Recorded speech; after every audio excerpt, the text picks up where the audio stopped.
बिस्मिल्लाहिर्रहमानिर्रहीम। बहुत से लोग ऐसे हैं जो मास्क का सही इस्तेमाल जानते हैं और बहुत से लोग ऐसे हैं जो मास्क का सही इस्तेमाल नहीं जानते।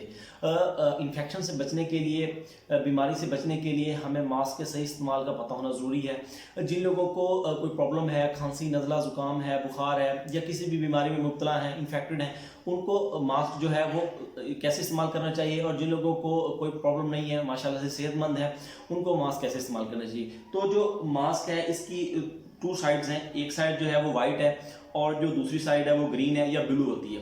जिन लोगों को इन्फेक्शन है, खांसी, नज़ला, ज़ुकाम, बुखार या कोई भी प्रॉब्लम है, उनको चाहिए कि वो ये जो वाइट साइड है इसको अंदर वाली साइड पे रखेंगे, ताकि उनके जो माइक्रो ऑर्गेनिजम्स हैं, जो उनके जरासीम हैं, वो इसी में रहें, ताकि वो बाहर इन्वायरमेंट को ख़राब ना करें, जिससे दूसरे लोग बीमार ना हों। और जो लोग सेहतमंद हैं, जिनको कोई प्रॉब्लम नहीं है और वो जो इन्वायरमेंट में माइक्रो ऑर्गेनिजम्स हैं, जो बीमारियाँ हैं, उनसे बचना चाहते हैं, उनको चाहिए कि वो ये जो ग्रीन साइड है या ब्लू साइड है इसको अंदर वाली साइड पे रखें, ताकि जो बाहर इन्वायरमेंट में, माहौल में बीमारियां हैं वो उनसे महफूज रह सकें। तो इसका जो प्रॉपर वे है इस्तेमाल करने का, यूज़ करने का, एक तो आपने इसको ये साइडों से, जिस साइड से आपने यूज़ करना है उस साइड से आपने इसको थोड़ा सा बेंड कर लेना है अच्छे तरीके से।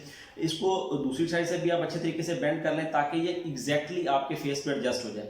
जब आप मास्क को एग्जैक्टली ऐसे पहन लेंगे, इसके बाद दूसरा काम यह है कि यहाँ पे जो पिन है, ये जो स्ट्रिप लगी हुई है, आपने इसको अपने नोज पे पिंच कर लेना है, ताकि एग्जैक्टली ये यहाँ से बिल्कुल एरिया कवर हो जाए, और इसको नीचे यूँ आप इसे इस्तेमाल करें, ताकि ये आपके फेस को अच्छे तरीके से कवर कर ले और साइडों से कहीं से भी कोई जगह खाली ना हो, ताकि एग्जैक्टली आप बीमारी से बच सकें।